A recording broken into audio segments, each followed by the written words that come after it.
जय भीम नमो बुद्धाय। मी गायिका दीदी अंजली भारती। काल मी अचानक यूट्यूब चॅनल खोलून बघितलं सकाळी, तर माझा एक व्हिडिओ सर्व राष्ट्रीय चॅनलवर एक व्हायरल होत होता। भाजपचे रोजंदारीवर ठेवलेले काही कार्यकर्ते त्या टीका टिप्पणी करत होते आणि त्याचबरोबर स्वघोषित महिला त्या सुद्धा मला त्याच्यावर खूप टीका टिप्पणी त्यांच्या चालू होत्या। त्या व्हिडिओची पार्श्वभूमिका जे होती, मी त्या कार्यक्रमामध्ये भीम मेळाव्यामध्ये प्रबोधन करत असताना सर्व महिलाची बाजू मांडत असताना SC NT OBC नव्हे तर सर्व माझ्या माय बहिणीच्या जे मी तिथं बाजू मांडत होती, मी सांगत होती प्रत्येक जातीच्या महिलावर जे अन्याय अत्याचार होत आहे, जे बलात्कार होत आहे त्या विषयावर मी बोलत होते। हेच नाही तो 2 वर्षाची, 3 वर्षाची, 5 वर्षाची, 10 वर्षाची मुलगी सुद्धा त्या बलात्कारापासून सुटत नाही। या देशाचे गृहमंत्री मुख्यमंत्री देवेंद्र फडणवीसांना मला सांगायचं होतं, त्यांचं लक्ष मला वेधायचं होतं, ना सांगायचं होतं आता जे सध्या कायदे आहेत ते अपुरे पडत आहेत।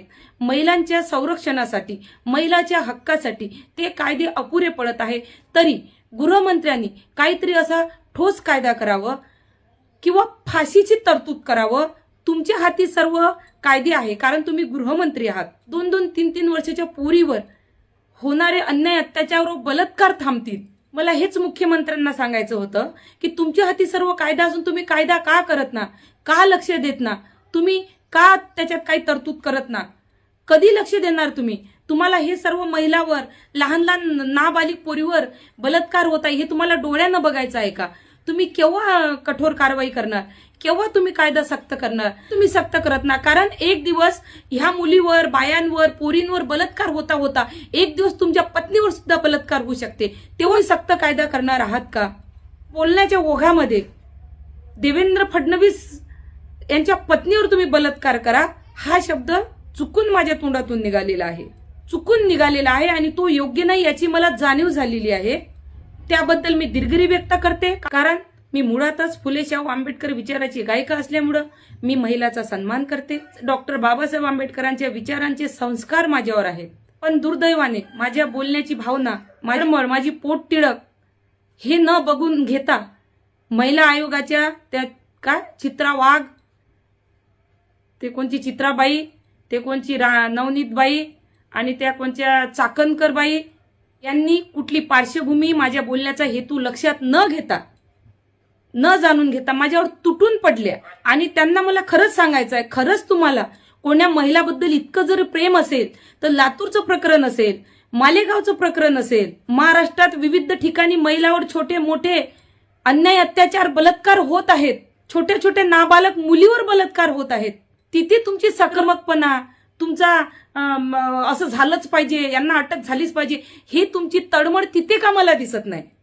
त्याचं कारण माझ्या लक्षात आलं की त्या ठिकाणी दिसत नाही जिथं होते, आणि जिथं फक्त करा म्हटलं तर तिथं तुमची इतकी तळमळ दिसत आहे मला। याचा स्पष्ट अर्थ आहे की मी एक आंबेडकरी समाजाची गायिका आहे, मी आंबेडकरी मुवमेंटची गायिका आहे, दलिताची आहे म्हणून मला उद्ध्वस्त करण्यासाठी, माझा आवाज दाबण्यासाठी, माझी पोट तिळक भावना न समजून घेता यांनी मला टार्गेट करण्याचं काम केलेलं आहे।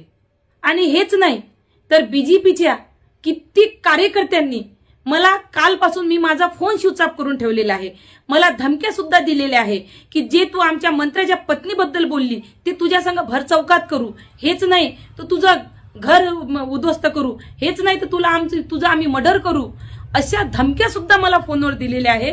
म्हणून मी माझा फोन स्विच ऑफ करून ठेवलेला आहे। सर्वांनी नोंद घ्यावी, कारण मला फार धमक्या येत आहेत। मराला भिणार नाही। जर तुम्हाला वाटत असेल मी गलत आहे तर मला फाशी द्या, मला मंजूर आहे, पण माझा आवाज दाबण्याचं काम जर तुम्ही करत असाल तर जेथपर्यंत माझ्या जीवात जीव आहे तेथपर्यंत माझा आवाज दबणार नाही।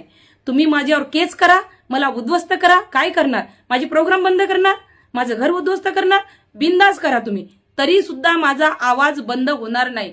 जिथे जिथे महिलावर अन्याय अत्याचार होईल तिथे तिथे ही अंजली भारती उभी राहिल्याशिवाय राहणार नाही। भविष्यात ज्यांनी ज्यांनी मला टार्गेट केलं, जे माझ्यावर तुटून पडले, जर माझ्या जीवाला काही झालं तर हे सर्व जबाबदार राहणार आहेत, कारण याच्यामध्येही तुम्ही जातीवाद करत आहात, याच्यामध्येही तुम्ही जातीवाद आणला। जर जातीवाद नसता तर त्या प्रत्येक माणसावर तुटून पडल्या असत्या ज्यांनी छोट्या छोट्या मुलीवर बलात्कार केले। पण तुम्ही तसं नाही केलं. मी फक्त बोलले तर माझ्यावर तुटून पडले आणि जो करतात त्यांचं नाव सुद्धा तुम्ही घेत ना. म्हणून या सर्व बीजेपीच्या बायांना मला सांगायचं आहे, काय करायचं माझं करा तुम्ही, मी घाबरणारी नाही. जय भीम, नमो बुद्धाय, जय शिवाजी, जय महाराष्ट्र, जय संविधान.